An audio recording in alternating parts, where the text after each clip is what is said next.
Mom, if Dad's not around, the company falls to me. My brother's words hung in the air, leaving me in disbelief. Our mother, Patricia, responded matter-of-factly, "Well, obviously, Daniel. Plus, if you do the math, there's a sizable inheritance in Plan B with Dad's life insurance. We could live large for a while. It's like a bonus, huh? Got to thank our absent dad." I felt a surge of anger building inside me. What was wrong with these people? This was unforgivable. I couldn't let them have their way. Just as I was about to explode, I received a call from Dad in the hospital. Let me backtrack a bit. My name is Christopher. I'm a 33-year-old architect working at a design firm. I moved out of our family home and now live alone in a nearby condo. Being single can be a little lonely, but I love my job and lead a fulfilling life. Today, I had a day off and plans to meet with my dad, James. "Ah, Christopher, how have you been?" Dad showed up for our meetup with his usual warm smile. "Dad, long time no see. Have you lost some weight?" "Running a business must be tough," I remarked. "Work keeps me busy, but I'm doing well. Let's get going." I occasionally meet up with Dad like this to catch up over a meal. Today, Dad invited me to join him for some volunteer work at a small children's care facility on the outskirts of town.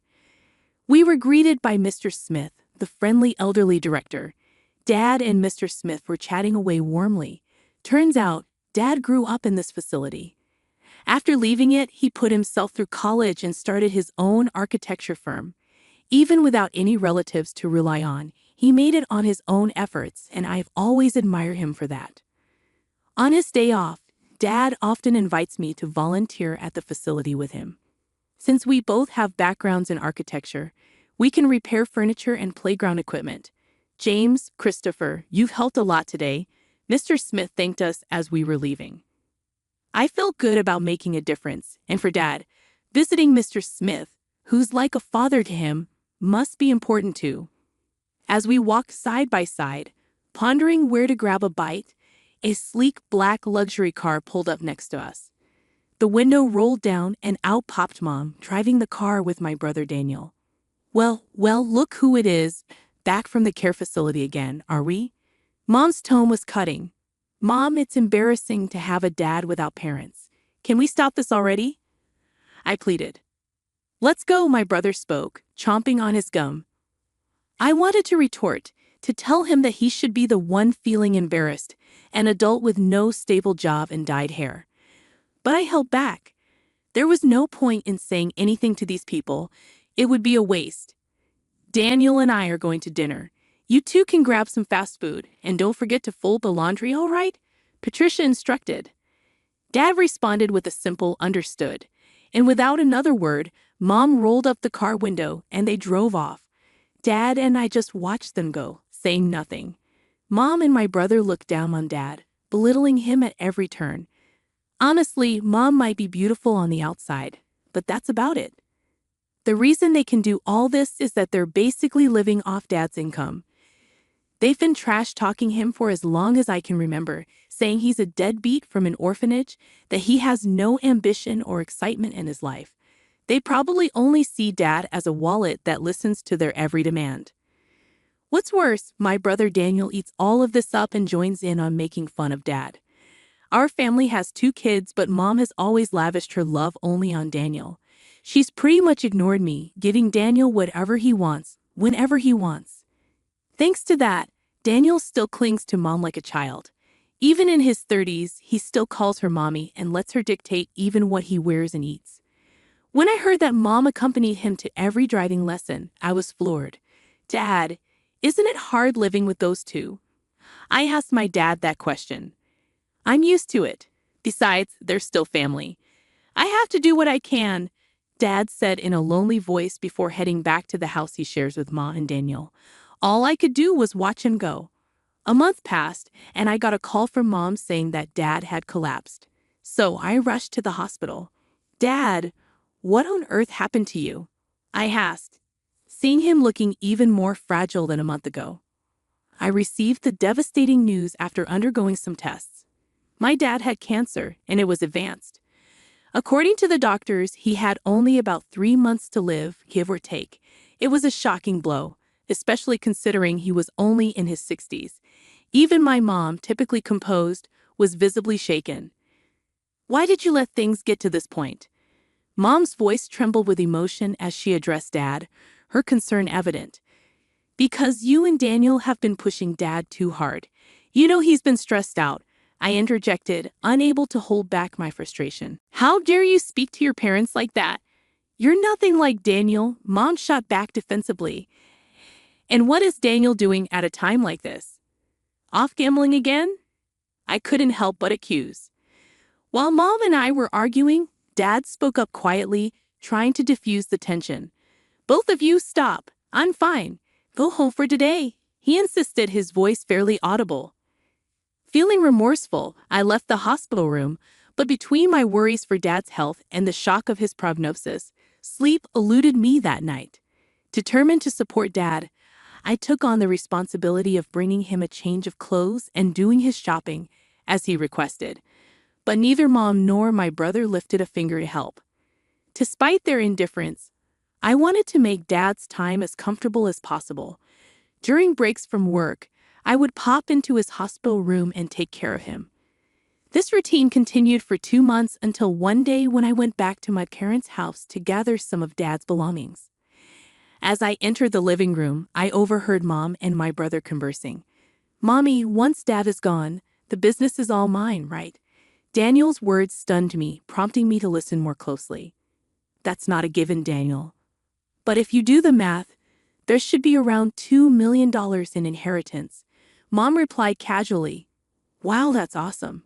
Maybe I should buy another car," Daniel exclaimed eagerly. "Why not? You'll be the company president, so you should drive a nice car. Thanks to his life insurance, we can live a little lavishly for a while. It's like a bonus."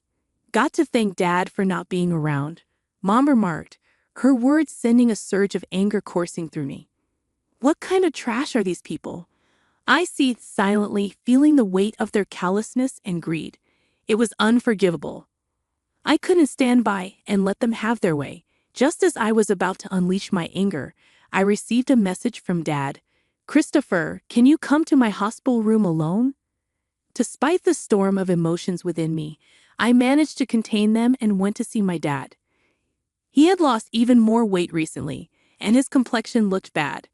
"Christopher, thank you for always being there," he said weakly. "What are you talking about, Dad? Just tell me what I can do to help," I replied, trying to maintain composure as I sat next to his bed. "There's something important I need to talk to you about," Dad began. I listened quietly, holding back the tears as he spoke. "Visiting hours are almost over, so I'm going to head out. But about what we discussed, Dad, just focus on taking care of yourself for now," I interrupted, feeling the weight of the situation. "Ah, thank you, Christopher. See you later," Dad said softly.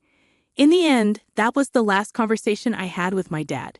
He took a turn for the worse shortly after and passed away the next day.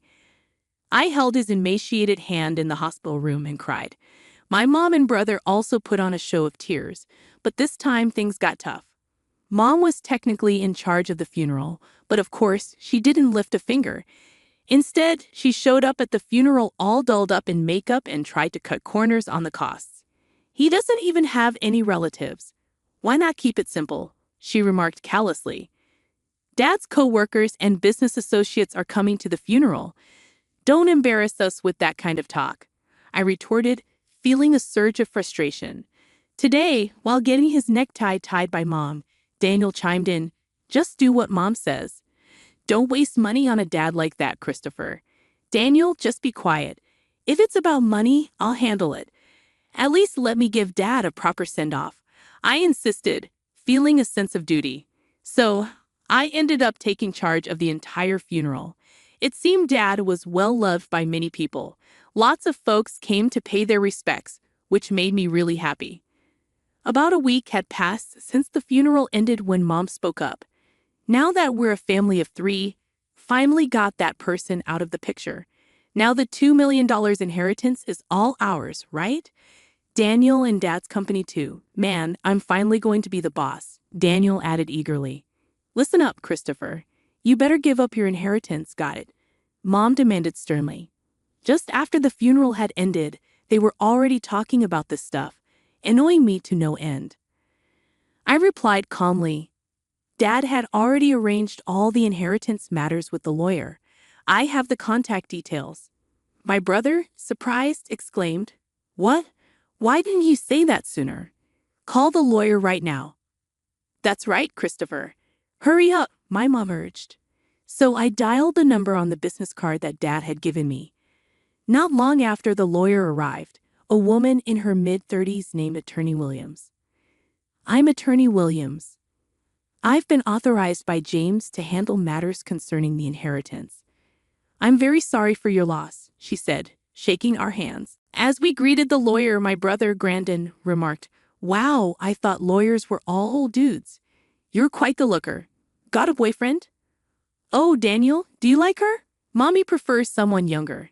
"Knock it off, both of you," I scolded, feeling irritated. "Thank you for coming all this way. Please come in," Mom intervened, trying to maintain decorum.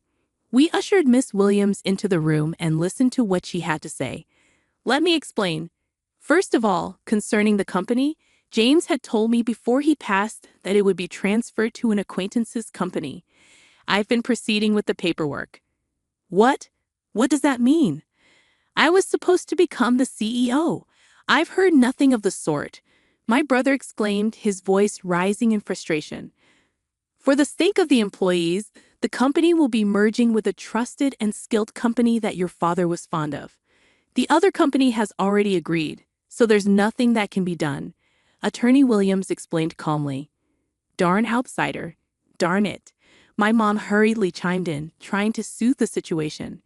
"Calm down, Daniel. The inheritance is ours, right? It should be around $2 million, shouldn't it?" my brother asked hopefully. "No, there's nothing like that. The company was not doing as well as you think, and any remaining assets have been used to prepare for the company's transfer," Attorney Williams clarified matter-of-factly. "What? What about our money? There should be $2 million coming in." "Mommy, what's going on?" my brother demanded, panic evident in his voice. "Patricia has received a substantial life insurance payout. She has left a will expressing the desire to gift that money," Attorney Williams revealed. "What are you talking about? We've already spent that on a new car," my mom exclaimed in shock. "The lawyer, Dad had multiple insurance policies, right?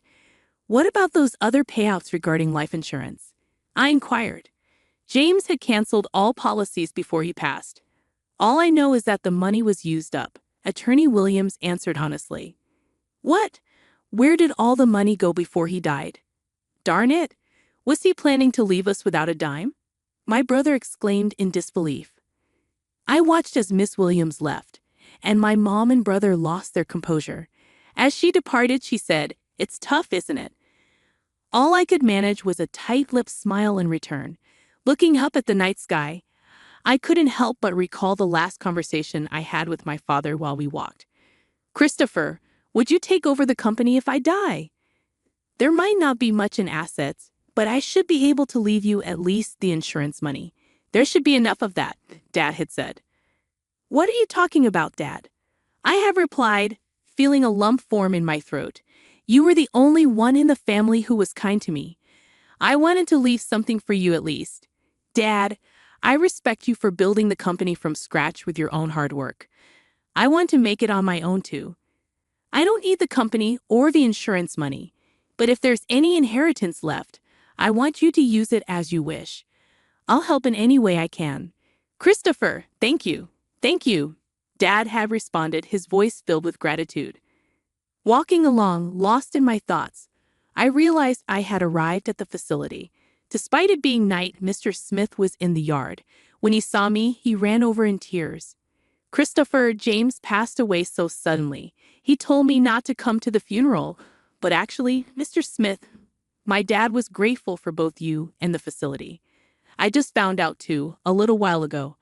James made a large donation to the facility, a really large one. Now we can buy the things the kids need. We might even be able to renovate." "Thank you," I explained, my own voice trembling with emotion. "But I wish James could have lived. I wish he could have been happy. Mr. Smith murmured, wiping away his tears. While comforting a tearful Mr. Smith, I found myself crying too. Looking up at the starry sky, I whispered in my heart, "Dad, you did it. You really did it." And a few months later, I had been meeting with lawyer Miss Williams periodically to navigate the complex legalities of transferring the company and settling the estate. This meeting was to be our last. After expressing my gratitude for her support, Miss Williams offered her condolences once more, comforting me in a considerate manner. As I saw off Miss Williams, I couldn't help but contemplate that I might never see her beautiful face again. She had been such a kind and gracious person. Just then, as I waved goodbye, a familiar car pulled up beside Miss Williams, and out jumped my brother wielding a metal bat. "Hey, what the heck are you doing?" I yelled, quickly tackling my brother to the ground. "Shut up! Let go of me!" he shouted, his face turning red as I held him down. "Were you trying to attack Miss Williams? What's going on?" I demanded, shocked by his actions. "Because of her, I didn't get the company or the money. It's her fault, damn it," my brother ranted. "That's ridiculous. This isn't Miss Williams' fault," I retorted, incredulous at his accusation. I had thought him foolish, but this was beyond anything I had expected. Shielding a trembling Miss Williams, I called the police. Inside my brother's car, not just a bat, but also a rope and a stun gun were found, clearly weapons.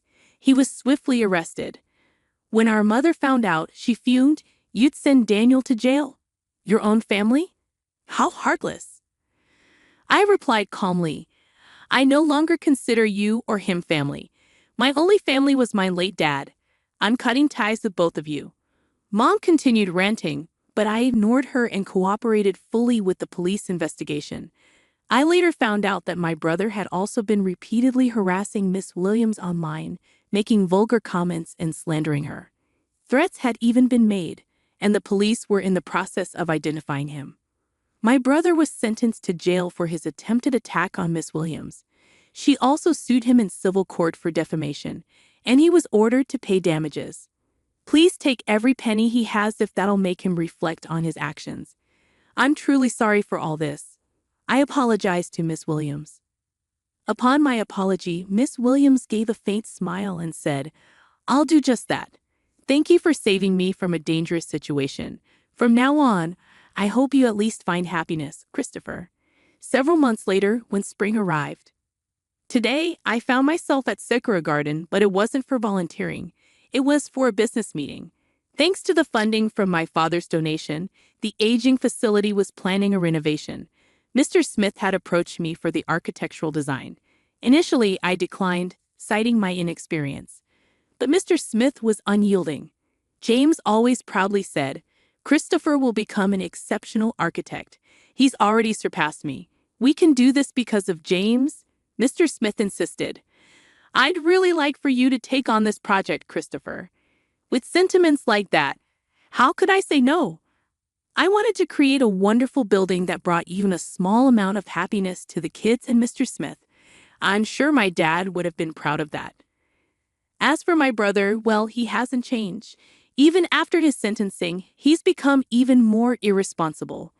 Though he avoided jail due to probation, he still begs our mom for money daily, starts drinking in the afternoon, and gambles away what he borrows. My mom is being pushed around by my brother every day.